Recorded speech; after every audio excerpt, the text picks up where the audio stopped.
اپنے گھر میں کبھی کھانا نہ کھاتا، طویلہ خاص کے شاہی گھوڑوں پر کبھی سواری نہ کرتا تھا۔ کہتا تھا میرے لیے صرف سلطنت کا نام ہی کافی ہے۔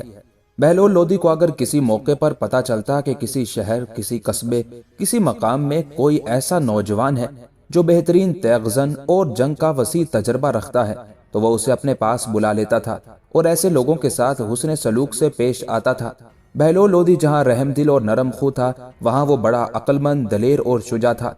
آئین جہاں داری اور حکومت کے امور میں بھی اس کو ملکہ حاصل تھا۔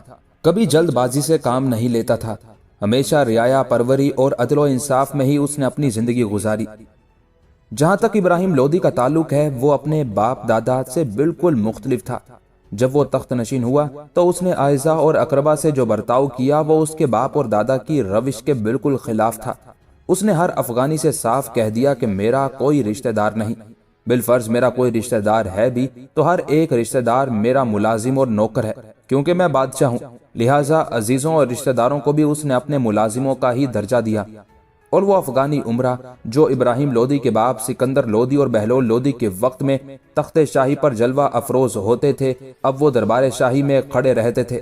ابراہیم لودھی کے اسی رویے کی وجہ سے بہت سے افغانی عمرہ اس کے خلاف ہونا شروع ہو گئے تھے، کیونکہ ابراہیم لودھی نے اپنے دادا اور اپنے باپ کا الٹ ثابت ہوتے ہوئے بجائے خلوص کے ان کے ساتھ ناروا برتاؤ قائم کیا۔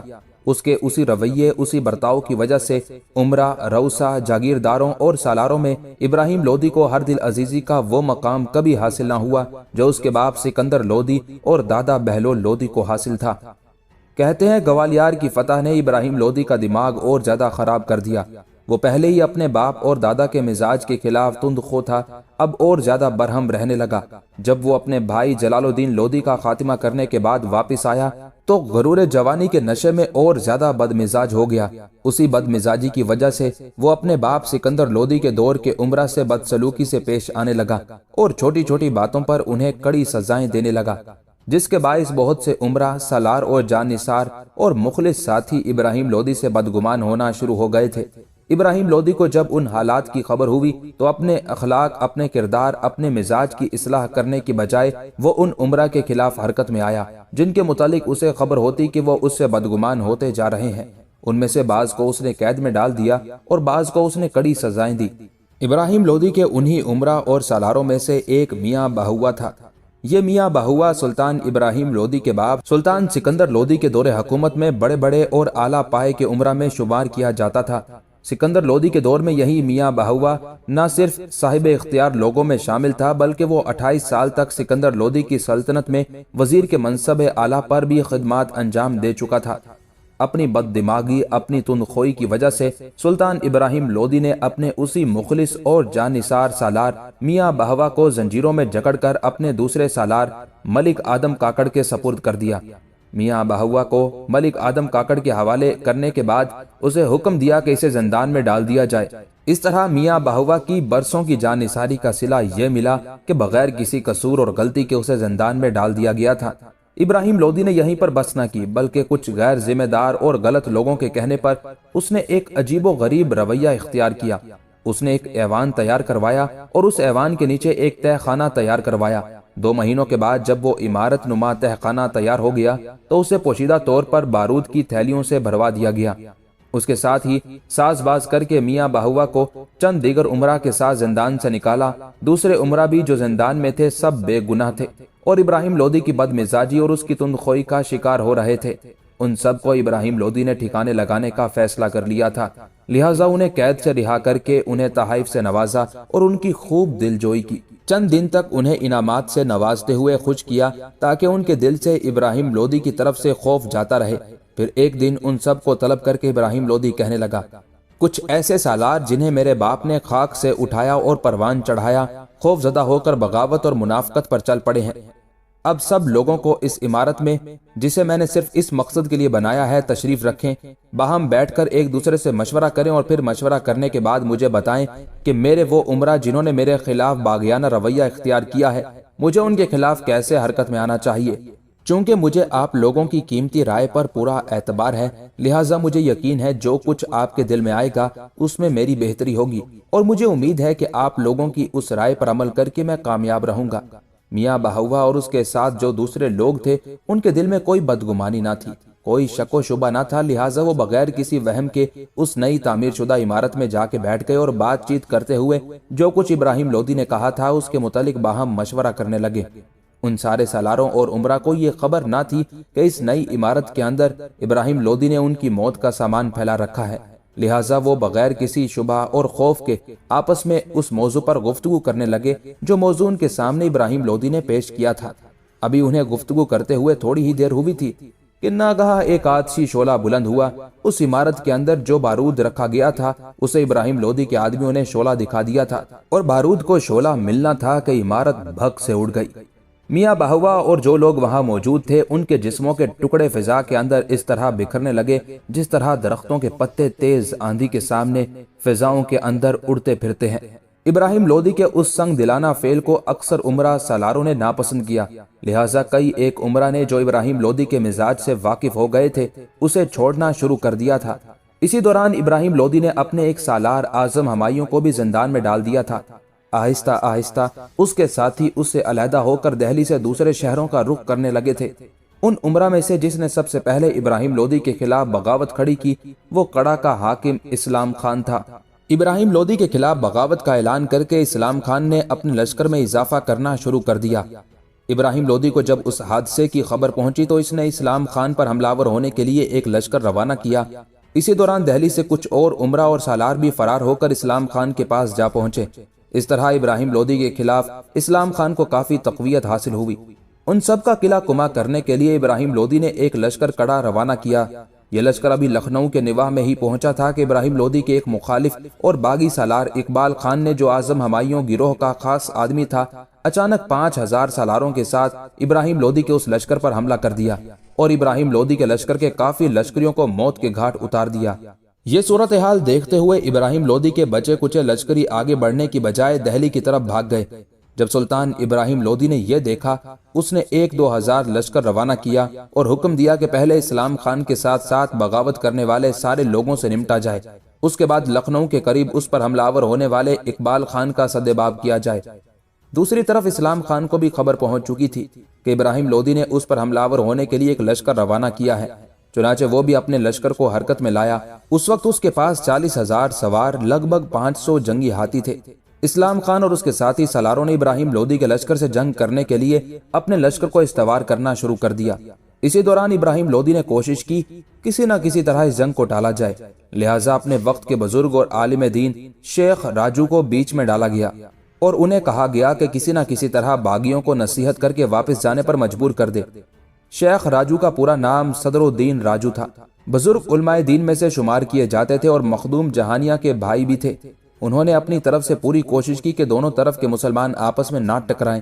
سب سے بڑے باغی اور سرکش سالار اسلام خان کو بھی سمجھایا۔ اسلام خان شیخ راجو کی بات ماننے کے لیے تیار ہو گیا، لیکن ساتھ ہی اس نے کچھ شرطیں بھی پیش کی۔ اسلام خان چونکہ اعظم ہمایوں کا بیٹا تھا اور ساتھ وہ کڑا کا حاکم بھی تھا، اور ابراہیم لودھی نے اسلام خان کے باپ اعظم ہمایوں اور اس کے ایک بھائی کو چونکہ ناحق قید میں ڈال دیا تھا، لہٰذا اسلام خان نے یہ شرط پیش کی کہ اگر ابراہیم لودھی اس کے باپ اعظم ہمایوں اور بھائی کو قید سے رہا کر دے تو وہ سرکشی اور بغاوت ترک کر دے گا۔ ابراہیم لودھی نے یہ بات ماننے سے صاف انکار کر دیا اور اس نے اپنے سالاروں کو پیغام بھیجا کہ پوری طاقت اور قوت کے ساتھ باغیوں کے خلاف حرکت میں آئے اور انہیں تباہ و برباد کر کے رکھ دیں۔ اس طرح صلح کی گفتگو ناکام ہوئی۔ دونوں لشکر ایک دوسرے کے سامنے صف آرا ہوئے اور ایک دوسرے پر حملہ آور ہوئے۔ ابراہیم لودھی کے لشکر اور بغاوت کرنے والے سالاروں کے درمیان انتہائی خوفناک جنگ ہوئی۔ مورخین لکھتے ہیں کہ اس سے پہلے ایسی خوفناک جنگ ان علاقوں میں کسی آنکھ نے نہ دیکھی ہوگی۔ دونوں طرف سے لگ بھگ 4000 تجربے کار سوار میدان جنگ میں اپنی زندگیاں ہار بیٹھے۔ میدان میں خون کی ندیاں بہنے لگی۔ قریب تھا کہ ابراہیم لودھی کے لشکر کو بدترین شکست ہوتی اور وہ بھاگ جاتا۔ اگر ایسا ہوتا تو یقیناً ابراہیم لودھی تاج و تخت سے محروم ہو جاتا، لیکن ابراہیم لودھی کی خوش قسمتی اور اسلام خان کی بدقسمتی، جنگ کے دوران اسلام خان جس ہاتھی پر بیٹھا ہوا تھا وہ بری طرح زخمی ہو گیا۔ زخمی ہونے کی وجہ سے وہ پلٹا اور اپنے ہی لشکر پر پل پڑا۔ اس کی طرف دیکھتے ہوئے دوسرے ہاتھی بھی پلٹے اور اپنے ہی لشکریوں کو روندنے لگے۔ اس طرح اسلام خان اور اس کے حمایتی سالاروں کے لشکر میں خلبلی مچ گئی تھی۔ ابراہیم لودھی کے لشکر نے جب یہ صورتحال دیکھی تو پوری طاقت اور قوت کے ساتھ حملہ کر دیا، جس کے نتیجے میں اسلام خان اور اس کے ساتھیوں کو بدترین شکست کا سامنا کرنا پڑا۔ اس ٹکراؤ میں اعظم ہمایوں کا بیٹا اسلام خان مارا گیا، اس کا ایک ساتھی سعید خان کچھ عمرہ کے ساتھ گرفتار کر لیا گیا۔ اس طرح وقتی طور پر ابراہیم لودھی کے خلاف یہ فتنہ دب گیا۔ ابراہیم لودھی کو جب اس فتح کی خبر ملی تو بے حد خوش ہوا۔ جن عمرہ نے بہادری اور جرأت مندی سے کام لیتے ہوئے اس فتح کو یقینی بنایا تھا، ان پر نوازشیں کی۔ اس کے باوجود ابراہیم لودھی کے دل سے اپنے سارے سالاروں کے خلاف جو کینہ تھا وہ ختم نہ ہوا، یہاں تک کہ وہ اپنے دوسرے 2 سالاروں کے خلاف بھی حرکت میں آیا۔ ان 2 سالاروں میں سے ایک میاں حسین خان اور دوسرا میاں معروف خان تھے۔ جہاں تک میاں حسین خان کا تعلق ہے تو اس سے متعلق کہا جاتا ہے کہ اس نے ابراہیم لودھی کے باپ سکندر لودھی کے دور حکومت میں بڑے کارہائے نمایاں سر انجام دیے تھے اور سکندر لودھی کے بہترین سالاروں میں اس کا شمار کیا جاتا تھا۔ اس کے علاوہ وہ بڑا سخی رعایا پرور تھا۔ اس کے متعلق مشہور مورخین ایک مشہور واقعہ بھی بیان کرتے ہیں۔ کہتے ہیں ایک دن ایک زرگر 3 بڑے بڑے مانگ ٹیکے جن میں بڑے قیمتی جواہرات جڑے ہوئے تھے لے کر میاں حسین خان کی خدمت میں حاضر ہوا۔ اس وقت شام کا وقت تھا۔ حسین خان کے سامنے سفید رنگ کی ایک چادر بچھی ہوئی تھی۔ زرگر نے وہ تینوں مانگ ٹکے اس سفید چادر پر رکھ دیے۔ سفید چادر کے قریب ہی ایک مشعل جل رہی تھی جس کی روشنی سے ان مانگ ٹکوں کے جواہرات ستاروں کی طرح چمک رہے تھے۔ اس موقع پر میاں حسین خان کا ایک دوست اور مصائب حمید خان بھی وہاں بیٹھا ہوا تھا۔ میاں حسین خان کچھ دیر تک ان دونوں تینوں مانگ ٹکوں کا جائزہ لیتا رہا، پھر زرگر کو مخاطب کر کے پوچھا، ان پر کتنا روپیہ صرف ہوا ہوگا؟ اس زرگر نے کہا، یہ جو مانگ ٹکا دائیں جانب ہے اس پر 5 لاکھ، دوسرے پر 3 لاکھ اور تیسرے پر 2 لاکھ کا خرچ آیا ہے۔ اس اثنا میں میاں حسین خان نے اپنے دوست حمید خان کی طرف دیکھا اور پوچھا، میرے دوست تیرے خیال میں کون سا مانگ ٹکا میں تجھے عطا کروں گا؟ حمید خان نے بڑی عاجزی سے کہا، جن کے لیے تیار کیے گئے ہیں انہی کو مبارک ہو۔ میاں حسین خان نے پھر اسے مخاطب کر کے کہا، دوست جو کچھ میں نے پوچھا ہے بتاؤ نا۔ جواب میں حمید خان پھر کہنے لگا، میرا خیال ہے یہ تیسرا جو چھوٹا ہے۔ میاں حسین خان نے ہنستے ہوئے اپنے دوست حمید خان کو مخاطب کیا، تیرے دل میں اس چھوٹے کا خیال آیا، لیکن میرے بھائی میرے دل میں تیرے لیے اس بڑے کا خیال تھا جس پر 5 لاکھ کا خرچ آیا ہے۔ اب معاملہ الجھ گیا ہے۔ چھوٹا جس پر 2 لاکھ کا خرچ آیا ہے اس کو تو دل ہی دل میں اپنے لیے پسند کر چکا ہے، بڑا جس پر 5 لاکھ کا خرچ آیا ہے اسے میں تیرے لیے پسند کر چکا ہوں۔ 2 کا فیصلہ ہو گیا، اب تیسرا اکیلا رہ جاتا ہے اور میں اسے اکیلا نہیں رکھتا، اس بنا پر یہ تینوں مانگ ٹکے میں نے تمہیں بخشے۔ اس طرح میاں حسین خان نے وہ تینوں مانگ ٹکے اپنے دوست حمید خان کے حوالے کر دیے۔ ان دنوں ایک اور سالار دولت خان کرملی میاں حسین خان کا بڑا مخالف تھا۔ اسے جب خبر ہوئی کہ اس نے ایک ہی رات میں اتنے قیمتی مانگ ٹکے اپنے دوست حمید خان کے حوالے کر دیے ہیں تو وہ ابراہیم لودھی کے باپ سکندر لودھی کی خدمت میں حاضر ہوا، اس لیے کہ وہ زمانہ سکندر لودھی کی حکمرانی کا تھا۔ دولت خان کرملی نے یہ خبر بادشاہ کو پہنچا دی کہ حسین خان کس طرح اپنا مال ضائع کر رہا ہے۔ دولت خان کا خیال تھا کہ سلطان اس کی شکایت کرنے پر میاں حسین خان سے بگڑ جائے گا، لیکن سلطان سکندر لودھی نے اپنے اس سالار کو مخاطب کر کے کہا، مجھے تو اس بات پر خدا کا شکر ادا کرنا چاہیے کہ میرے عہد میں ایسے سخی عمرہ موجود ہیں جن کے بارے میں مورخ اپنی تاریخوں میں لکھیں گے، اور جو لوگ ہمارے تمہارے بعد پیدا ہوں گے اسے پڑھیں گے اور کہیں گے کہ عجیب بادشاہ تھا کہ اس کے عہد میں ایسے ایسے سخی اور عالی عمرہ ہو گزرے ہیں۔ اس واقعے کے بعد سکندر لودھی نے میاں حسین خان کو طلب کیا، اسے انعامات تحائف سے نوازا، اس کے مرتبے میں بھی اضافہ کیا اور بہت سے علاقے اس کی جاگیر میں شامل کر دیے۔ جہاں تک دوسرے سالار میاں معروف خان کا تعلق ہے تو وہ بھی سلطان سکندر لودھی کے دور حکومت میں لشکر کے سپہ سالار اعلیٰ کے عہدے پر فائز تھا، اور سلطان سکندر لودھی نے اسے با اختیار سالار اور اپنی بارگاہ کے سب عمرہ سے ممتاز کر دیا تھا۔ ان دونوں بزرگ سالاروں کے خلاف ابراہیم لودھی ان دنوں ہوا جن دنوں رانا سانگا مسلمانوں کی سلطنت کے خلاف پر پرزے نکالنے لگا تھا، لہٰذا ابراہیم لودھی نے رانا سانگا پر حملہ آور ہونے کا فیصلہ کیا۔ اس مقصد کے لیے اس نے ایک لشکر تیار کیا۔ اس لشکر کا کماندار ابراہیم لودھی نے اپنے ایک نئے سالار میاں ماخن کو مقرر کیا۔ اپنے اور اپنے باپ کے وقت کے بزرگ سالاروں میاں محمد حسین خان اور میاں معروف خان دونوں کو نئے سالار میاں ماخن کے ماتحت رکھتے ہوئے اس لشکر میں شامل کیا۔ حالانکہ وہ دونوں ایسے عجوبہ روزگار تھے کہ بڑے بڑے سالاروں کو آئینہ حرب و ضرب دکھا دیتے تھے۔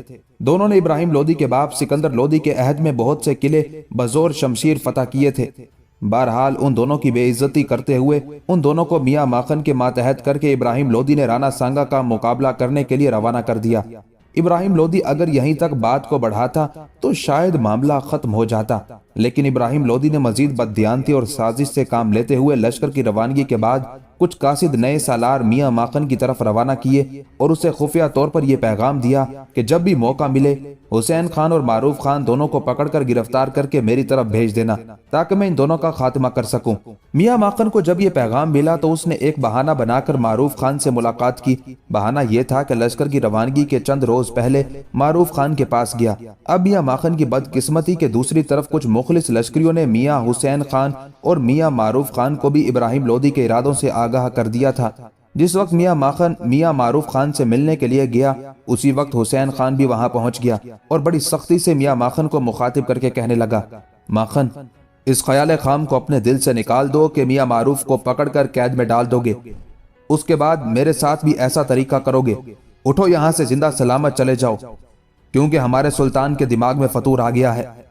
میاں ماخن وہاں سے نکل گیا اور ساری صورتحال سے اس نے ابراہیم لودھی کو آگاہ کیا۔ جواب میں ابراہیم لودھی نے پیغام بھیجا، تم ان لوگوں سے ملنے کے لیے ان کی خیمہ گاہ میں کیوں گئے؟ لہٰذا اپنے حصے کے لشکر میں ایک خوبصورت اور بڑا خیمہ نصب کراؤ، اس کے بعد ان دونوں کو پیغام بھجواؤ کہ ان کے لیے ایک شاہی فرمان آیا ہے، لہٰذا اس خیمے میں آ کر وہ شاہی فرمان دیکھ لو یا خود پڑھ لو۔ جب وہ اس خیمے میں آئے تو دونوں کو وہیں گرفتار کر لینا۔ ان کی آمد سے پہلے خیمے کے ارد گرد اپنے مسلح محافظ مقرر کر دینا، اور جب دونوں کو گرفتار کر لو تو دونوں کو زنجیروں میں جکڑ کر ہمارے پاس روانہ کر دینا۔ ابراہیم لودھی کی ان ہدایات کے مطابق میاں ماخن نے 2 نئے خیمے نصب کروائے۔ ایک خیمے کے اندر اس نے لگ بھگ 200 چیدہ چیدہ مسلح جوان بٹھا دیے اور انہیں حکم دیا جب میاں حسین اور میاں معروف آئیں تو ان پر حملہ کر کے گرفتار کر لینا۔ اس کے بعد اس نے ایک قاصد میاں حسین اور میاں معروف کی طرف بھجوایا اور انہیں کہلایا کہ سلطان کی طرف سے ایک پیغام آیا ہے، وہ آ کر سن لو۔ سب سے پہلے میاں معروف آیا اور اس خیمے میں آ کر بیٹھ گیا جس میں میاں ماخن بیٹھا ہوا تھا۔ اس کے بعد میاں حسین میاں ماخن کی طرف روانہ ہوا، لیکن راستے ہی میں کچھ مخلص لشکریوں نے میاں حسین خان کو صورتحال سے آگاہ کر دیا۔ چنانچہ میاں حسین خان 300 اپنے حمایتیوں کو مسلح کر کے وہاں پہنچا۔ پہلے اس خیمے کی طرف گیا جس میں میاں ماخن نے مسلح جوان بٹھا رکھے تھے۔ اس خیمے کی تنابیں میاں حسین کے کہنے پر اس کے لشکریوں نے کاٹ دی اور خیمہ ان مسلح جوانوں پر گر گیا جو میاں ماخن کے حمایتی تھے۔ اس کے بعد میاں حسین میاں ماخن کے خیمے میں گیا اور اسے مخاطب کر کے کہنے لگا، ماخن، جو سلطان کا فرمان آیا ہے وہ پڑھ۔ میاں ماخن صورتحال جان گیا، کہنے لگا، اس طرح فرمان پڑھنے کا حکم نہیں ہے۔ حسین خان اس کی بات کاٹتے ہوئے کہنے لگا، ہمیں معلوم ہے کہ ابراہیم کی طرف سے کوئی پیغام نہیں آیا ہے، اور ہم یہ بھی جان گئے ہیں کہ یہ جو لشکر رانا سانگا کا مقابلہ کرنے کے لیے روانہ کیا گیا ہے یہ اس کے مقابلے کے لیے نہیں بلکہ ہم دونوں کو دہلی سے باہر گرفتار کرنے کے لیے ساری منصوبہ بندی کی گئی ہے۔ اس کے بعد میاں حسین نے میاں معروف کا ہاتھ پکڑا اور وہاں سے اسے باہر نکال لے گیا۔ اب یہ صورتحال پیدا ہو گئی تھی کہ لشکر 3 حصوں میں تقسیم ہو گیا تھا۔ لشکر کے اندر اصل صورتحال ایک کان سے دوسرے کان تک جا پہنچی تھی۔ میاں حسین کے حمایتی اس کے ساتھ ہو گئے تھے، میاں معروف کے حمایتی اس کے گرد جمع ہو گئے اور باقی میاں ماخن کے ساتھ ہو لیے تھے۔ اس موقع پر میاں معروف تو اپنے حمایتیوں کو لے کر علیحدہ ہو گیا، لیکن میاں حسین خان نے ایک بہت بڑا قدم اٹھایا۔ اس نے سوچا کہ ابراہیم لودھی ان کی جانوں کے در پہ ہے اور ہر صورت میں انہیں قتل کرنا چاہتا ہے۔ چنانچہ اس نے یہ فیصلہ کیا کہ ابراہیم لودھی کی طرف جانے کی بجائے بہتر ہے کہ رانا سانگا کے پاس چلا جائے۔ اپنا ایک قاصد اس نے رانا سانگا کی طرف بھیجا اور اس کے پاس آنے کی خواہش کا اظہار کیا۔ رانا سانگا پہلے تو بڑا پریشان ہوا، اس صورتحال نے اسے خوفزدہ کر دیا، اس لیے کہ رانا سانگا میاں حسین خان اور معروف خان دونوں کی جرأت مندی اور دونوں کی شجاعت سے واقف تھا۔ یہ بھی جانتا تھا کہ وہ دونوں جنگ کا بہترین تجربہ رکھتے ہیں۔ اسے خدشہ ہو گیا کہ شاید کسی ہیلے بہانے سے میاں حسین خان اس کے پاس آنا چاہتا ہو اور اسے کسی مصیبت میں مبتلا کر دے۔ لیکن جب بعد میں رانا سانگا کو اصل حالات کا علم ہوا تو اس کے اور حسین خان کے درمیان قول و اقرار ہو گئے، لہٰذا حسین خان اپنے 4000 ساتھیوں کے ساتھ رانا کی طرف روانہ ہوا۔ رانا سانگا نے اپنے بیٹے کو اس کے استقبال کے لیے بھیجا۔ حسین خان رانا سانگا دونوں کی ملاقات ہوئی اور حسین خان نے رانا سانگا کے پاس قیام کر لیا تھا۔ گو اس وقت میاں ماخن کے پاس لگ بھگ 30,000 سواروں اور 300 کوہ پیکر ہاتھیوں پر مشتمل لشکر تھا، لیکن حسین خان اور معروف خان کے چلے جانے سے وہ اپنے آپ کو بے دست و پا محسوس کرنے لگا تھا۔ پھر بھی دوسرے ہی دن چاروں ناچار میاں ماخن نے اپنے لشکر کو تیاری کا حکم دیا اور رانا سانگا کے خلاف جنگ کرنے کے لیے نکلا۔ دوسری طرف سے رانا سانگا نے بھی پیش قدمی کی۔ دونوں لشکر ایک دوسرے کے سامنے صف آرا ہوئے۔ اس موقع پر میاں ماخن نے میاں معروف خان سے رابطہ قائم کیا، اسے پیغام بھیجا، تمہارے اور حسین خان کے درمیان تو اتفاق تھا، مگر وہ تو سلطان کے مخالفوں کے پاس چلا گیا ہے، ایسی صورت میں تمہارا کیا ارادہ ہے؟ جواب میں میاں معروف نے ماخن خان کو کہلا بھیجا، ہم نے 30 سال ابراہیم لودھی کے دادا بہلول لودھی اور اس کے باپ سکندر لودھی کا نمک کھایا ہے۔ سکندر لودھی کے دور میں ہم لشکروں کے سپہ سالار تھے، ہماری کوشش سے بڑے بڑے مضبوط قلعے فتح ہوئے، ہم نے نگر کوٹ راجہ کو شکست دے کر قتل کیا اور اس بت کو جو 3000 سال سے ہندوستان میں معبود مانا جاتا تھا اور ظہور اسلام سے لے کر اب تک کسی نے بھی اس قلعے پر حملہ آور ہو کر وہ بت حاصل نہ کیا تھا، ہم نے اس بت کو وہاں سے لیا اور قلعے کو فتح کیا اور دہلی لا کر اس بت کو لوگوں کے پاؤں تلے رندوا ڈالا۔ اس کے علاوہ بہار کی فتوحات میں نے 7 من سونا حاصل کیا اور وہ شاہی خزانے میں جمع کرایا۔ اب جبکہ ابراہیم لودھی کی بادشاہت کا زمانہ آیا ہے تو نوخیزوں اور نو دولتیوں نے سر نکالا ہے اور ہمیں نمک حراموں میں داخل کر دیا ہے۔ اب بھی جو کچھ ہم فقیروں سے بن پڑے گا اس میں اپنی طرف سے کوتاہی نہیں کریں گے۔ بہرحال معروف خان نے اس موقع پر رانا سانگا کے خلاف میاں ماخن کی مدد کرنے سے انکار کر دیا۔ ماخن خان کو اس کے مخبروں نے اطلاع دی کہ رانا سانگا کا لشکر قریب آ گیا ہے۔ یہ صورتحال دیکھتے ہوئے ماخن نے اپنے لشکر کو استوار کیا، لشکر کے دائیں بائیں اور مرکزی پہلو کو استوار کر کے صف بندی کی۔ لشکر کے دائیں پہلو پر اس نے سعید خان اور حاجی خان کو سالار مقرر کیا، جبکہ دولت خان اور اللہ داد خان کو ایک اور سالار یوسف کے ہمراہ بائیں پہلو پر رکھا اور وسطی حصے کی کمانداری اپنے ہاتھ میں لی۔ حسین خان گو میاں ماخن اور ابراہیم لودھی سے ناراض تھا، اس کے باوجود وہ میاں ماخن کے مقابلے میں رانا سانگا کا ساتھ دیتے ہوئے میدان جنگ میں نہ آیا بلکہ اپنا لشکر لے کر ایک طرف ہٹ گیا۔ جب دونوں لشکروں نے صف آرائی کر لی اور دونوں طرف کے سواروں نے میدان جنگ کا رخ کیا، دونوں لشکر ایک دوسرے پر ٹوٹ پڑے۔ ماخن خان کی بدقسمتی، اس کے لشکر کو شکست ہو گئی، بہت سے اچھے اور جنگجو لشکری مارے گئے، کچھ ادھر ادھر بھاگ کھڑے ہوئے۔ ماخن نے جو کہ لشکر کا سپہ سالار اور سردار تھا شکست کھائی اور خلق خدا کو مروا کر پشت کی جانب اپنے پڑاؤ کی طرف بھاگ گیا۔ اسی رات حسین خان نے میاں ماخن کو پیغام بھجوایا، تمہیں مخلص لوگوں کی قدر معلوم ہو گئی ہوگی، افسوس صد افسوس کے 30,000 سوار چند گنے چنے رانا سانگا کے لشکریوں سے شکست کھا گئے۔ اب اس نمک حلالی کو جو بندگان مخلص کی سرشت میں رکھی گئی ہے دیکھنا۔ اس کے بعد حسین خان نے معروف خان کو پیغام بھیجا، میں رانا سانگا سے علیحدہ ہو چکا ہوں، ماخن کو شکست ہوئی ہے اور ہم نے اس شکست کا بدلہ لینا ہے۔ آج جب آدھی رات گزر جائے تو اپنے لشکر کو لے کر جنگ کے لیے تیار رہنا اور مجھ سے آن ملنا۔ وقت اور ابراہیم لودھی نے ماخن کی سرداری کو دیکھ لیا، اب ہم پر واجب ہے کہ سلطان کا حق نمک ادا کریں۔ اس کے باوجود کہ وہ اپنے باپ کے زمانے کے خیر اندیش بندوں کی قدر نہیں پہچانتا، لیکن ہم نے حق نمک ادا کرنا ہے تاکہ لوگ مجھے اور تمہیں آنے والے دور میں تانا نہ دیں کہ 30 سال سلطان لودھی کا نمک کھایا اور اس کے عمرہ کبار میں ہونے کے باوجود نمک حرامی کی اور مخالفوں سے جا ملے۔ الغرض معروف خان نے اپنے 6000 ساتھیوں کو ساتھ لیا اور جو جگہ مختص کی گئی تھی وہاں پہنچ گیا۔ دوسری طرف سے حسین خان بھی اپنے حصے کے لشکر کے ساتھ وہاں پہنچ گیا۔ دونوں لشکر اکٹھے ہو گئے۔ رانا سانگا کے کچھ لشکری اس وقت فتح سے مفرور ہو کر عیش و عشرت میں مشغول تھے، کچھ جاگ رہے تھے، کچھ سو رہے تھے۔ اس موقع پر حسین خان اور معروف خان دونوں حرکت میں آئے۔ رات کی گہری تاریکی میں رانا سانگا کے لشکر پر حملہ آور ہوئے۔ اندھیرے میں تلواریں اور ڈھالیں حرکت میں آنے لگی، قتل عام شروع ہو گیا۔ حسین خان اور معروف خان نے ایسے زوردار اور شدت کے حملے کیے کہ رانا سانگا کے لشکر کے ایک بہت بڑے حصے کو انہوں نے کاٹ کر رکھ دیا۔ خود رانا سانگا بھی بری طرح زخمی ہوا اور اپنے بچے کچے لشکر کو لے کر بھاگ کھڑا ہوا۔ اگلے روز صبح یہ اطلاع جب ماخن کو پہنچی تو وہ بہت شرمندہ ہوا۔ اسی دوران ماخن کے لشکر میں جو حسین خان اور معروف خان کے حمایتی تھے، انہوں نے دونوں کی فتح کی خبر دہلی میں ابراہیم لودھی کی طرف روانہ کر دی۔ جس وقت ابراہیم لودھی کو یہ خبر ملی، اسی دوران معروف خان اور حسین خان کو رانا سانگا کے ساتھ جنگ کے دوران جو اس کے پڑاؤ سے اشیاء ملی تھی، ان میں سے دونوں نے 15 ہاتھی، 300 عمدہ گھوڑے اور دیگر بہت سا قیمتی مال غنیمت ابراہیم لودھی کی طرف بھجوا دیا۔ اس صورتحال سے سلطان بڑا خوش ہوا اور اس نے دہلی میں خوشیاں منانے کا حکم دیا۔ شہر میں زور و شور سے شادیانے بجائے گئے اور پھر اس نے حسین خان اور معروف خان کے لیے عمدہ قسم کی خلعتیں، خنجر، 2 مشہور ہاتھی، 4 گھوڑے اور خوشنودی کے خطوط بھی روانہ کر دیے تھے۔ حسین خان اور معروف خان دونوں نے حق نمک ادا کر دیا تھا، لیکن اس واقعے کے بعد ابراہیم لودھی سے ایک اور ناانصافی اور ظلم پر مبنی کام سرزد ہوا یوں کہ اس نے اپنے بڑے سالاروں میں سے اعظم ہمایوں کو زندان میں ڈال دیا تھا۔ اسے زندان سے نکالا اور اس کے بیٹوں کے ہمراہ گوالیار کا قلعہ فتح کرنے کے لیے روانہ کیا، اس لیے کہ گوالیار کا راجہ ایک طرح سے پھر خود مختاری کا اعلان کر چکا تھا۔ سلطان کا یہ حکم پا کر اعظم ہمایوں لشکر لے کر گوالیار کی طرف روانہ ہوا۔ گوالیار پر اس نے حملے کیے۔ جب محاصرہ طول پکڑنے لگا تو اعظم ہمایوں نے منجنیقوں، جنگی رتھوں سے کام لیتے ہوئے جنگ کی ابتدا کی اور بارود سے بھرے ہوئے ڈبوں کو آگ لگا کر قلعے کے اندر پھینکنا شروع کر دیا۔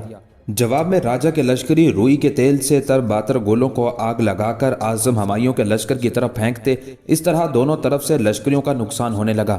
اس صورتحال کو دیکھتے ہوئے اعظم ہمایوں نے قلعے کے نیچے اونچے برج پر توپ خانہ نصب کروا کر ایسی گولہ اندازی کرائی کہ اہل قلعہ کے گھروں کے صحنوں میں منجنیقوں کے پتھروں اور توپوں کے گولے گرنے لگے۔ اس بنا پر گوالیار کے لوگوں کا جینا دوبر ہو گیا۔ قریب تھا کہ گوالیار فتح ہو جاتا کہ راجہ نے 7 من سونا، ایک انتہائی قیمتی ہاتھی جس کا نام شام سندر تھا اور اپنی راجکماری مسلمانوں کے حوالے کرنے کا عہد کر لیا۔ ساتھ ہی راجہ نے فرما برداری اور اطاعت اختیار کر لی تھی۔ ابھی کامیابی اور فتح ہوئی ہی تھی کہ ابراہیم لودھی کا پیغام اعظم ہمایوں کے نام آیا کہ وہ فوراً گوالیار سے نکل کر دہلی کا رخ کرے۔ اعظم ہمایوں سلطان کا خط پا کر واپسی کی تیاری کرنے لگا، مگر اس کے بیٹوں اور سالاروں نے کہا، ہم خوب جانتے ہیں کہ سلطان تمہاری جان لینا چاہتا ہے، وہ دوسرے عمرہ کی طرح تمہیں بھی ہلاک کر دے گا۔ بعض عمرہ نے جو اس کے مخلص تھے کہا، تیرا دربار میں حاضر ہونا خلاف مصلحت ہے۔ ان سب کے جواب میں اعظم ہمایوں کہنے لگا، میں نے 40 سال سے اس خاندان کا نمک کھایا ہے، میرا شمار اس کے خیر خواہوں میں ہوتا ہے، اب تم چاہتے ہو کہ میں اس سے منہ پھیر لوں، نمک حراموں کے زمرے میں داخل ہو جاؤں۔ اس لشکر میں ابراہیم لودھی کے 2 بڑے سردار محمد خان لودھی اور داؤد خان بھی شامل تھے۔ انہوں نے بھی اعظم ہمایوں کو مخاطب کر کے کہا، ہمارے سلطان کا دماغ خراب ہو چکا ہے، وہ نمک حلالی اور نمک حرامی میں فرق نہیں کرتا۔ اس وقت ہمارے پاس 30,000 سوار ہیں، ہم مل کر سلطان سے روگردانی کرتے ہیں اور اپنے لشکر کے ساتھ اس سے اپنی جان کی حفاظت کر سکتے ہیں۔ ان سالاروں نے اعظم ہمایوں کو یہ بھی مشورہ دیا، ابراہیم لودھی وہی کرے گا جو بارود کا کھیل اس نے میاں بہوا اور اس کے ساتھیوں کے ساتھ کھیلا تھا۔ اعظم ہمایوں جواب میں کہنے لگا، یہ نہیں ہو سکتا کہ اپنی سفید داڑھی کو سیاہ کر ڈالوں، جو ہوگا دیکھا جائے گا۔ اس کے بعد وہ دہلی کی طرف روانہ ہو گیا۔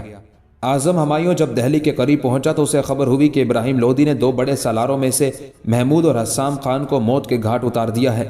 اس موقع پر جو سالار اعظم ہمایوں کے ساتھ تھے ان میں سے ایک کہنے لگا، ابھی بھی کچھ نہیں گیا، یہیں سے پلٹ کر جونپور میں اپنے بیٹے کے پاس چلے جاؤ۔ اعظم ہمایوں کہنے لگا، تم ٹھیک کہتے ہو، سلطان کے افعال کچھ ایسے ہی ہیں، لیکن مجھ سے یہ نہیں ہوگا۔ چونکہ اعظم ہمایوں کی اجل آ پہنچی تھی، اس بنا پر اس نے ان مخلص اور خیر اندیشوں کی بات پر کان نہ دھرا، کوچ در کوچ کرتا ہوا دہلی روانہ ہوا۔ جب دہلی کے قریب پہنچا تو سلطان کا حکم ملا، پہلے اپنے ہاتھی اور گھوڑے سلطان کی طرف روانہ کر دو۔ اعظم ہمایوں نے ایسا ہی کیا۔ اس پر جو لشکری اس وقت اعظم ہمایوں کے ساتھ تھے انہیں اپنی جان کا خطرہ ہوا اور وہ اس کا ساتھ چھوڑ کر اس کے بیٹے کی طرف چلے گئے۔ جب شہر سے 2 کوس کے فاصلے پر پہنچا تب اسے ابراہیم لودھی کا حکم ملا، جو کچھ خزانہ اور مال و دولت اعظم ہمایوں کے پاس ہے سب اس سے لے لیا جائے اور اسے گھٹیا قسم کے گھوڑے پر سوار کر کے سلطان کے پاس لایا جائے۔ اعظم ہمایوں ابراہیم لودھی کے پاس پہنچا تو اس مخلص سالار کو اس نے زندان میں ڈال دیا۔ اس موقع پر اعظم ہمایوں نے سلطان سے عرض کیا، جو کچھ آپ کے دل میں ہوگا آپ وہی کریں گے، البتہ 2 ضروری باتیں کہنے کی میں جرت کرتا ہوں۔ پہلی یہ کہ میرا بیٹا فتنہ انگیز ہے، اس کا تدارک کرنا بہت ضروری ہے۔ دوسری یہ کہ میرے لیے وضو کے لیے پانی اور استنجے کے لیے ڈھیلوں کی ممانعت نہ کی جائے۔ اس کے بعد کسی قسم کی اور بات نہ کی۔ آخرکار غیر ذمہ دار ابراہیم لودھی نے اس جان نثار ساتھی کو قید خانے ہی میں مروا ڈالا اور اس طرح اس نے اپنی سلطنت کی جڑیں کھوکھلی کرنا شروع کر دی تھی۔ مورخین لکھتے ہیں کہ ابراہیم لودھی کی سلطنت میں پہلی خرابی اس وقت پیدا ہونا شروع ہوئی جب اس نے ناحق اعظم ہمایوں کو قتل کروا دیا، اس لیے کہ اعظم ہمایوں کا بیٹا جس کا نام فتح خان تھا وہ 10,000 سواروں پر سالار تھا فتح خان کو جب اپنے باپ اعظم ہمایوں کے قتل ہو جانے کی خبر ملی تب اس نے ابراہیم لودھی سے انتقام لینے کے لیے ایک نیا محاذ کھڑا کرنا شروع کر دیا۔ سب سے پہلے اس نے بہار کے حاکم سے رابطہ قائم کیا۔ بہار میں کبھی ابراہیم لودھی کی طرف سے دریا خان لوہانی حکمران ہوا کرتا تھا۔ دریا خان کے بعد بہار کا حاکم اس کا بیٹا شہباز خان ہوا۔ اب اعظم ہمایوں کے بیٹے فتح خان نے ابراہیم لودھی سے انتقام لینے کے لیے اسی شہباز خان سے گٹھ جوڑ کرنا شروع کر دیا تھا۔ شہباز خان پہلے ہی ابراہیم لودھی سے برگشتہ خاطر تھا، لہٰذا وہ فتح خان سے مل گیا۔ اس طرح دونوں نے مل کر لگ بھگ 70,000 سواروں پر مشتمل ایک جرار لشکر تیار کر لیا۔ شہباز خان نے سلطان محمد خان کا خطاب اختیار کر لیا۔ دونوں نے باہم مل کر ابراہیم لودھی کے خلاف بغاوت کر دی اور اس طرح ابراہیم لودھی کے خلاف ایک فتنہ عظیم برپا کر دیا۔ ان دونوں کے اس طرح بغاوت کرنے سے ابراہیم لودھی کے قبضے سے بہار کا علاقہ نکل گیا۔ اس موقع پر ابراہیم لودھی کو چاہیے تھا کہ جو حالات اس کو پیش تھے ان کو سامنے رکھتے ہوئے عبرت پکڑتا، اپنے سالاروں کے ساتھ اچھا سلوک کرتا، جو عمرہ اب تک اس کے ساتھ مخلص چلے آ رہے تھے ان کے خلاف کوئی انتقامی کارروائی نہ کرتا، اور جن کے خلاف وہ انتقامی کارروائی کر چکا تھا ان کے لواحقین سے معذرت کر لیتا تو حالات اس کے حق میں ٹھیک ہو جاتے۔ لیکن ابراہیم لودھی نے اس طرف کوئی دھیان نہ دیا، بلکہ اب اس نے پرانے سالاروں اور اپنے بہی خواہوں سے انتقام لینا شروع کر دیا تھا۔ اب ابراہیم لودھی کی نظر دولت خان پر پڑی تھی۔ دولت خان ابراہیم لودھی کے باپ سکندر خان لودھی کے ایک انتہائی مخلص اور انتہائی جاننثار سالار تاتار خان کا بیٹا تھا۔ تاتار خان سے متعلق کہا جاتا ہے کہ وہ لوگوں پر بخشش کرتا تھا۔ اس کا یہ قاعدہ تھا کہ جہاں کہیں سے بھی اس کے پاس کوئی تحفہ آتا وہ اپنے عہدیداروں میں بانٹ دیتا تھا۔ اگر یہ تحفہ سواری کی صورت میں ہوتا تو وہ اپنے چوبداروں میں تقسیم کر دیتا تھا۔ اگر اس کے پاس کوئی تحفہ اس وقت آتا جب وہ لوگوں کے پاس بیٹھا ہوتا تو اپنے مصاحبوں کو دے دیتا تھا، اور اگر اس کے پاس تحفہ اس وقت لے کر آتا جب وہ اکیلا بیٹھا ہوتا تو وہ اپنے خدمتگاروں میں وہ تحائف تقسیم کر دیتا تھا۔ کہتے ہیں ایک دن حجام تاتار خان کی حجامت بنا رہا تھا کہ سبل کے حاکم زین خان نے 3 عمدہ قسم کے دل فریب نقوش سے مزین شامیانے تاتار خان کے لیے بھیجے۔ حجامت بنواتے ہی بنواتے تاتار خان نے حکم دیا کہ یہ تینوں شامیانے حجام کو دے دیے جائیں۔ اس موقع پر تاتار خان کے ایک دوست اور مصاحب ملو خان سروانی وہاں موجود تھا۔ وہ چونکہ تاتار خان سے بڑا بے تکلف تھا لہٰذا کہنے لگا، اگر آپ کو منظور ہو تو میں ان 3 شامیانوں کی قیمت حجام کو دے دوں اور یہ شامیانے میں خود لے لوں۔ جواب میں ناپسندیدگی کا اظہار کرتے ہوئے تاتار خان کہنے لگا، تو ہمارے ضابطے کو توڑ رہا تھا، اگر یہ بات کوئی دوسرا کہتا تو ہم اس کو ضرور سزا دیتے۔ اسی جان نثار سالار تاتار خان کے بیٹے دولت خان کے خلاف اب ابراہیم لودھی حرکت میں آیا۔ دولت خان گزشتہ 20 سال سے پنجاب کا حاکم چلا آ رہا تھا۔ نہ جانے کن وجوہات کی بنا پر ابراہیم لودھی اس کے خلاف ہو گیا اور قاصد بھیج کر اس نے دولت خان کو لاہور سے دہلی طلب کر لیا۔ دولت خان حالانکہ ابراہیم لودھی کا قریبی عزیز تھا اور پھر وہ اس کا نہایت مخلص ساتھی بھی تھا، بڑی کامیابی کے ساتھ پنجاب پر وہ حکومت کر رہا تھا اور کبھی اس نے ابراہیم لودھی کی مرضی اور خواہش کے خلاف کوئی قدم نہ اٹھایا تھا۔ اس کے علاوہ دولت خان کے متعلق یہ بھی کہا جاتا ہے کہ غم گسار ہونے کے ساتھ ساتھ انتہا درجے کا شجاع اور بہادر بھی تھا۔ اس نے 20 جنگوں میں حصہ لیا، کسی جنگ میں پیٹھ دکھا کر نہ بھاگا۔ بہادر اور دلیر ہونے کے ساتھ ساتھ اپنے باپ تاتار خان جیسا فیاض بھی تھا۔ اس کے متعلق کہا جاتا ہے کہ ایک بار لاہور میں کچھ لوگ 30 عراقی گھوڑے لے کر آئے اور 30 گھوڑوں میں سے 15 پر ساز ڈال کر ان گھوڑوں کو دولت خان کے سامنے پیش کیا۔ اس وقت دولت خان کا ایک دوست احمد خان بھی اس کے پاس کھڑا ہوا تھا۔ جب ایک گھوڑے کو اس کے سامنے دکھانے کے لیے پھیرا گیا تو دولت خان نے اپنے دوست احمد خان سے کہا، یہ کیسا گھوڑا ہے؟ احمد خان نے تعریف کرتے ہوئے کہا، نہایت خوبصورت گھوڑا ہے۔ احمد خان کا جواب سن کر دولت خان نے وہ گھوڑا احمد خان کو دے دیا۔ اس کے بعد دوسرے گھوڑے کو جب دولت خان کے سامنے پھیرایا گیا تو دولت خان نے پھر احمد خان سے پوچھا کہ گھوڑا کیسا ہے؟ احمد خان نے پھر اس کی تعریف کی۔ وہ گھوڑا بھی دولت خان نے اپنے دوست احمد خان کو دے دیا۔ ایسے ہی 10 گھوڑے جو انتہائی قیمتی تھے دولت خان کے سامنے لائے گئے۔ دولت خان احمد خان سے پوچھتا گیا، وہ سارے گھوڑے اسے عنایت کر دیے۔ جب 11واں گھوڑا استوار کر کے دولت خان کے سامنے لایا گیا، دولت خان نے پھر اپنے دوست احمد خان سے پوچھا، یہ گھوڑا کیسا ہے؟ جواب میں احمد خان خاموش رہا۔ اس پر دولت خان نے اس سے پوچھا، خاموش کیوں ہو گئے ہو؟ احمد خان کہنے لگا، بخشش حد سے گزر چکی ہے، اس واسطے خاموشی اختیار کر لی ہے۔ اپنے دوست احمد خان کے اس جواب سے دولت خان بڑا خوش ہوا۔ اس پر اپنے داروغہ استبل سے پوچھا، ایسے کتنے مزید گھوڑے رہ گئے ہیں جو ابھی میرے دیکھنے میں نہیں آئے؟ اس نے عرض کیا، 4 گھوڑے ابھی مزید ہیں جو ابھی آپ کی نظر سے نہیں گزرے۔ اس پر احمد خان کی طرف دیکھتے ہوئے دولت خان کہنے لگا، وہ بھی گھوڑے میرے دوست احمد خان کے حوالے کر دو۔ بہرحال پنجاب کا حاکم دولت خان جہاں دلیر شجاع اور مخلص تھا وہاں اعلیٰ پائے کا فیاض بھی تھا۔ اب ابراہیم لودھی نے پیغام بھیج کر اسے لاہور سے دہلی طلب کیا۔ دولت خان ابراہیم لودھی کے عزیزوں میں سے تھا، اس کے مزاج کو اچھی طرح سمجھتا تھا، اور پھر اسے یہ بھی خبریں پہنچ چکی تھی کہ ایک ایک کر کے ابراہیم لودھی اپنے باپ کے دور کے سارے سالاروں اور عمرہ کو ٹھکانے لگاتا جا رہا ہے۔ اسے جب لاہور سے طلب کیا گیا تو وہ بھی سمجھ گیا کہ اسے بھی اب ابراہیم لودھی اپنے راستے کا پتھر سمجھنے لگا ہے، اسے ٹھکانے لگانے کا ارادہ کر چکا ہے۔ لہٰذا جب ابراہیم لودھی نے اسے لاہور سے طلب کیا تو کچھ وقت کے لیے تو دولت خان ٹال مٹول کرتا رہا۔ جب اس نے دیکھا کہ ابراہیم لودھی ٹلنے کا نہیں تو اس نے اپنے بیٹے دلاور خان کو دہلی ابراہیم لودھی کے پاس روانہ کر دیا۔ دولت خان کا بیٹا دلاور خان جب دہلی پہنچا اور اسے ابراہیم لودھی کے سامنے پیش کیا تو ابراہیم لودھی نے انتہائی درشتی، ناراضگی اور غضبناکی کا اظہار کرتے ہوئے پوچھا، تمہارا باپ کیوں نہیں آیا؟ دلاور خان نے بڑی انکساری اور عاجزی سے جواب دیتے ہوئے کہا، میرا باپ ان دنوں بیمار ہے، سفر کرنے کے قابل نہیں ہے، وہ خود تو نہیں آ سکتا تھا اور آپ کی حکم عدولی بھی نہیں چاہتا تھا، لہٰذا اس نے مجھے آپ کی طرف بھیج دیا ہے۔ ابراہیم لودھی نے کچھ سوچا، پھر دولت خان کے بیٹے دلاور خان کو مخاطب کر کے کہنے لگا، اگر مستقبل قریب میں تمہارا باپ نہیں آئے گا تو دوسرے عمرہ کی طرح مصیبت میں گرفتار ہو جائے گا۔ اس کے ساتھ ابراہیم لودھی نے زندان کے داروغہ کو بلایا۔ داروغہ جب اس کے سامنے آیا اسے مخاطب کر کے ابراہیم لودھی کہنے لگا، یہ لاہور کے حاکم دولت خان کا بیٹا دلاور خان ہے، اسے زندان کے اس کمرے میں لے جاؤ جہاں ہم نافرمان اور باغی اور سرکش عمرہ کو سزائیں دیتے ہیں۔ دلاور خان کو جب وہاں لے جایا گیا تو اس سے پہلے جس سالار کو اور جس طریقے سے وہاں سزا دے کر اس کا خاتمہ کر دیا گیا تھا وہ سب طریقے اور بڑے بڑے سالاروں کا حال جس کی تفصیل داروغہ نے اسے بتائی، اسے سن کر دلاور خان لرز اور کانپ اٹھا تھا۔ مورخین لکھتے ہیں کہ جس وقت زندان کے اس کمرے کا حال دلاور خان نے دیکھا تو اس کے دماغ سے دھواں نکلنے لگا۔ اسے زندان کا وہ حصہ دیکھ کر یقین ہو گیا تھا کہ جس طرح اس سے پہلے ابراہیم لودھی نے اپنے بڑے بڑے سالاروں کا حال کیا ہے ایسا ہی حال وہ اس کا اور اس کے باپ کا کرے گا۔ زندان سے نکال کر جب دلاور خان کو پھر ابراہیم لودھی کے سامنے پیش کیا گیا تو ابراہیم لودھی نے اسے مخاطب کیا، تو نے زندان میں ان لوگوں کا حال دیکھا جنہوں نے میرے حکم کی تعمیل نہیں کی اور ان کا ہم نے کیا حال کیا؟ ابراہیم لودھی کے ان الفاظ پر دلاور خان لرزتے کانپتے ہوئے اپنا سر زمین پر رکھ دیا۔ اس موقع پر ابراہیم لودھی نے اپنے داروغہ کو حکم دیا کہ وہ دلاور خان کو لے جائے۔ ابراہیم لودھی کا آدمی جب دلاور خان کو اس کے پاس سے باہر لے گیا تب دلاور خان کو یقین ہو گیا کہ اگر اس نے دہلی میں کچھ مزید قیام کیا تو یہ ابراہیم لودھی یا تو اس کی آنکھوں میں سلائیاں پھیر کر اسے اندھا کر دے گا یا دوسرے سالاروں کی طرح اسے زندان کے کسی کمرے میں دیوار میں چن کر اس کا خاتمہ کر دے گا۔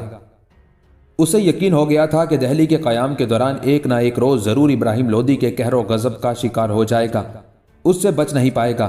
لہٰذا ابراہیم لودھی کو بتائے بغیر وہ دہلی سے بھاگ کھڑا ہوا اور لگاتار سفر کرتا ہوا لاہور پہنچ گیا۔ کہتے ہیں لاہور پہنچ کر اس نے ساری صورتحال سے اپنے باپ دولت خان کو آگاہ کیا، ساتھ ہی اس نے اپنے باپ کو یہ بھی تنبیہ کی، اگر اپنی زندگی چاہتے ہو تو اپنی فکر کرو، ورنہ دوسرے عمرہ کی طرح ابراہیم لودھی تمہیں بھی ذلت و خواری سے ہلاک کر دے گا۔ کہتے ہیں اپنے بیٹے دلاور خان کے الفاظ سن کر حاکم لاہور دولت خان اندیشہ ہائے دراز میں مبتلا ہو گیا تھا۔ اس نے سوچا اگر وہ ابراہیم لودھی کے خلاف بغاوت کرتا ہے تو نمک حرامی کی تہمت لگتی ہے، اور اگر ابراہیم لودھی کے پنجائے قہر میں گرفتار ہو جاتا ہے تو پھر جان نہیں بچتی۔ اب دولت خان پریشان اور فکر مند رہنے لگا تھا۔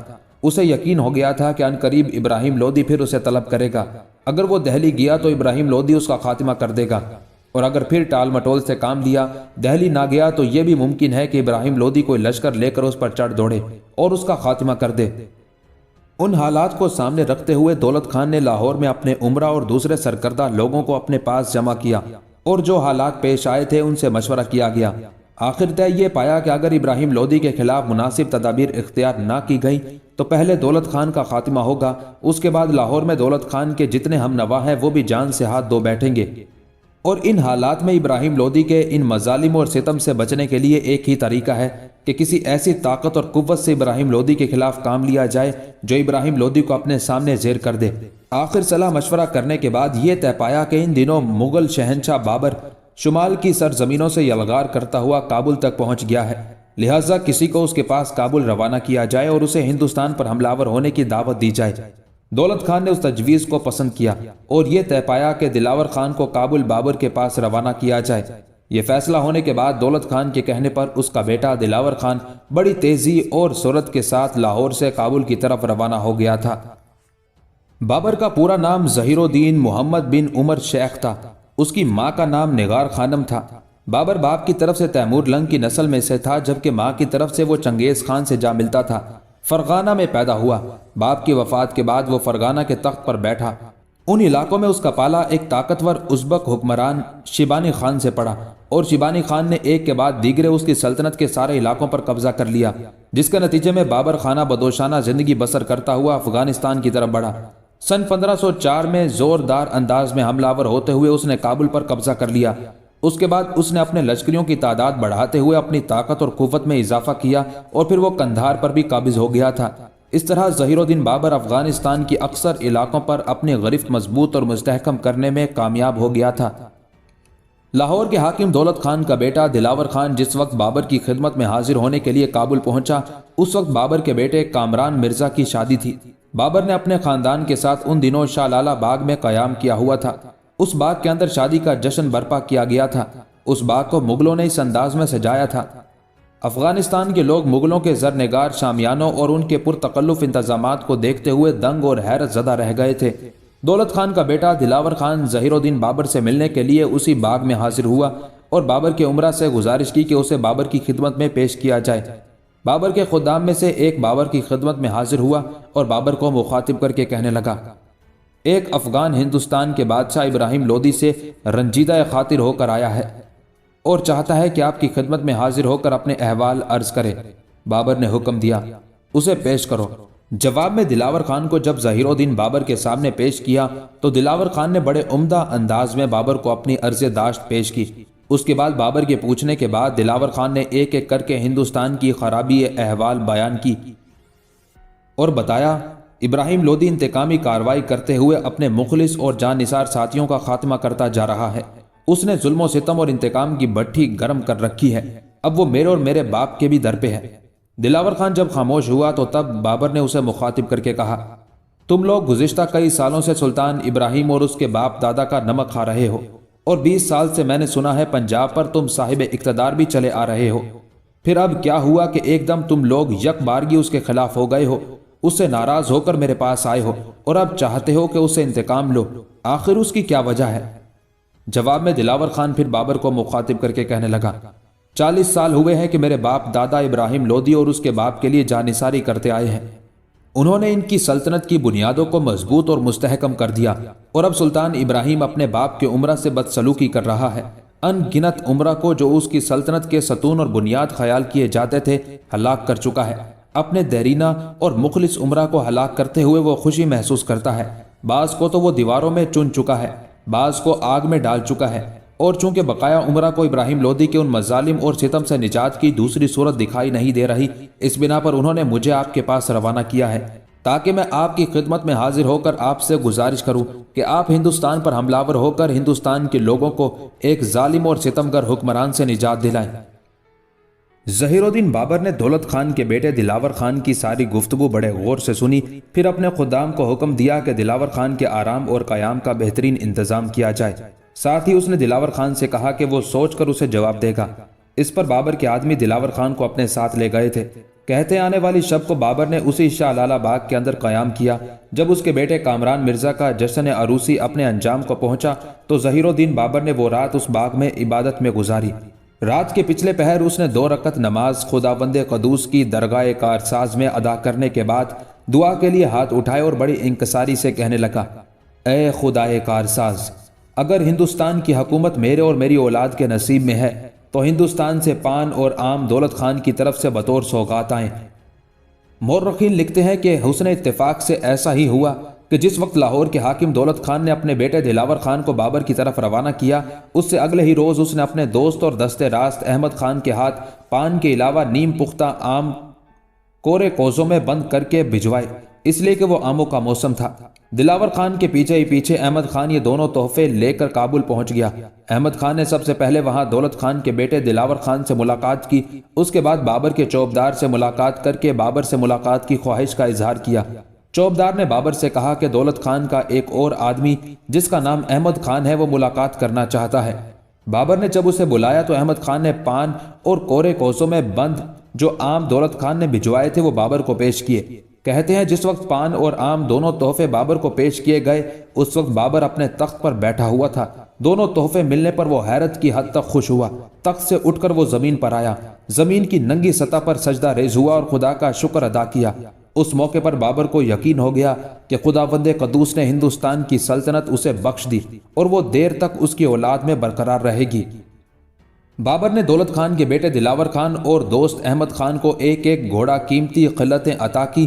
اس کے علاوہ بہترین 10 عراقی گھوڑے اور قیمتی پارچہ جات ان دونوں کے ہاتھ پنجاب کے حاکم دولت خان کے لیے بھی روانہ کیے۔ دلاور خان اور احمد خان کو روانہ کرنے کے بعد بابر نے ہندوستان پر حملہ آور ہونے کی تیاریاں شروع کر دی تھی۔ سب سے پہلے بابر نے اپنے سالار جہانگیر قلی خان کو 400 مغلوں کے ساتھ کابل سے روانہ کیا۔ ان کے ذمہ یہ کام لگایا گیا کہ کابل سے ہندوستان کی طرف جانے والے سارے راستوں کا پتہ چلائیں، جہاں جہاں دریا ہوں وہاں کشتیاں تیار کرنے کا انتظام کریں۔ اس کے بعد شوال کے مہینے میں بابر خود بھی اپنے 12,000 کے لشکر کے ساتھ پورے جاہو جلال کے ساتھ کابل سے ہندوستان کی طرف بڑھا۔ کوچ پر کوچ کرتے ہوئے بابر نے پہلے پشاور کا رخ کیا، شہر پر حملہ آور ہوا اور اسے فتح کر لیا۔ کسی قوت نے اس کے سامنے مزاحمت نہ کی۔ بابر اپنے لشکر کے ساتھ جب پشاور سے آگے بڑھا تو پنجاب کے حاکم دولت خان نے شرف باریابی حاصل کیا اور بابر کی خدمت میں 10,000 اشرفی اور 20 ہاتھی نذرانے کے طور پر پیش کیے۔ بابر نے دولت خان کا شکریہ ادا کیا۔ اس طرح بابر بغیر کسی مزاحمت کے لاہور پہنچا اور لاہور پر اس نے قبضہ کر لیا۔ جس وقت بابر لاہور میں داخل ہو رہا تھا اس وقت ہندوستان کا سلطان ابراہیم لودھی اپنے لشکر کے ساتھ آگرہ میں قیام کیے ہوئے تھا۔ آگرہ میں جب اسے بابر کے آنے کی خبر ملی اور معلوم ہوا کہ لاہور تک پورا پنجاب ابراہیم لودھی کے ہاتھ سے نکل کر مغلوں کے تصرف میں چلا گیا ہے تو وہ بڑا حیران اور پریشان ہوا۔ کہتے ہیں اس موقع پر ابراہیم لودھی کو اپنے ہاتھوں مارے جانے والے میاں بہوا کے علاوہ دیگر خیرخواہ عمرہ کے قتل پر بڑی پریشانی اور پشیمانی ہوئی، مگر اب کیا فائدہ، چونکہ اب تو پانی سر سے گزر چکا تھا اور اب بابر جیسا شیر دل سپہ سالار اس کی سلطنت کی حدود میں داخل ہو چکا تھا۔ ان حالات کو دیکھتے ہوئے ابراہیم لودھی آگرہ سے دہلی گیا۔ دہلی پہنچتے ہی اس نے ایک خط دولت خان کے نام لکھا۔ اس خط کا مضمون کچھ اس طرح تھا: تو میرے باپ کی مہربانیوں سے اس درجے کو پہنچا کہ 20 سال پنجاب کا حکمران رہا، یہ تو نے کیا کیا؟ میرے موروثی ملک میں مغلوں کو لے آیا اور افغانوں کے ناموس کا پردہ اپنے ہاتھوں سے چاک کر ڈالا۔ اب میں تجھ سے صلح کرتا ہوں اور وعدہ کرتا ہوں کہ تیرے اور تیرے بیٹوں کے حق میں کبھی بدسلوکی کا خیال تک اپنے دل میں نہ لاؤں گا۔ کلام ربانی کی قسم کھاتا ہوں کہ میں اپنے عہد پر قائم رہوں گا، ذرا سوچ اور خیال خام کو دل میں جگہ نہ دے۔ اس مضمون کا خط لکھ کر اپنے ایک نوجوان مصاحب قطب خان کے ہاتھ ابراہیم لودھی نے دولت خان کی طرف روانہ کیا۔ ابراہیم لودھی کے اس مصاحب قطب خان سے متعلق بھی مورخین عجیب و غریب حالات لکھتے ہیں۔ کہتے ہیں قطب خان ایک حسین اور جمیل نوجوان تھا، سخاوت اور شجاعت میں بھی اپنی مثال آپ تھا۔ ابراہیم لودھی نے اسے اپنے مصاحبوں میں شامل کر رکھا تھا۔ اس نے ایک خواب دیکھا اور ساری عمر اس خواب کے پیچھے بھاگتا رہا۔ کہتے ہیں جن دنوں ابراہیم لودھی کالپی گیا ہوا تھا، قطب خان ایک روز خواب میں شکار کے لیے نکلا۔ اچانک ایک سفید خال والا ہرن نظر آیا تو اس نے اس کی طرف اپنا گھوڑا دوڑا دیا۔ ہرن آہستہ آہستہ بھاگتا رہا حتیٰ کہ اس کے پیچھے پیچھے قطب خان دور نکل گیا۔ جب ذرا اور آگے بڑھا تو اسے ایک وسیع میدان نظر آیا۔ کیا دیکھتا ہے کہ وہاں پر خیمے نصب ہیں۔ وہ ہرن بھاگتا ہوا ان خیموں میں سے ایک میں گھس گیا۔ قطب خان بھی اپنے گھوڑے پر بیٹھے ہی بیٹھے اس کے پیچھے پیچھے اس خیمے میں داخل ہوا۔ اس نے دیکھا وہاں ایک رنگین بساط بچھی ہوئی تھی جس کے حاشیے پر موتی اور جواہر ٹکے ہوئے تھے اور جس پر مرصع تخت بچھا ہوا تھا، لیکن وہاں پر کوئی شخص نظر نہ آیا۔ قطب خان حیرت زدہ اس خیمے میں اپنے گھوڑے پر سوار کھڑا رہا۔ وہ عجیب شش و پنج میں تھا، نہ اس کی ہمت تھی کہ خیمے سے نکل کر لوٹ جائے اور نہ اس کی ہمت بڑی کہ مزید آگے جائے۔ وہ اسی سوچ میں تھا کہ ان خالی خیموں کا کیا سربستہ راز ہے۔ وہ ابھی اسی موضوع پر سوچ رہا تھا کہ اسی اثنا میں ایک انتہائی خوبصورت لڑکی جو دراز قامت اور دلکش صورت والی دوشیزہ تھی وہاں آئی اور شکر گزاری کا مظاہرہ کرتے ہوئے نہایت ہی سوریلی آواز میں قطب خان کو مخاطب کر کے کہنے لگی: قطب خان، حیران کیوں ہو؟ گھوڑے سے اترو اور ہمارے کاشانہ روشنی میں اضافہ کرو تاکہ وہ سربستہ راز جو تو جاننا چاہتا ہے جان جائے۔ قطب خان باہمت اور شجاع تو تھا ہی، گھوڑے سے اتر کر گھوڑے کو اس نے خیمے کے تناب سے باندھ دیا۔ اس کے بعد وہ لڑکی اسے لے کر ایک اور خیمے میں داخل ہوئی۔ اس وقت قطب خان نے محسوس کیا کہ وہ دوپہر کا وقت تھا۔ اس کے بعد وہ لڑکی اس خیمے سے نکل کر قطب خان کو دوسرے خیمے میں لے کر داخل ہوئی۔ اس خیمے میں جا کر قطب خان کو محسوس ہوا کہ رات کا وقت ہے۔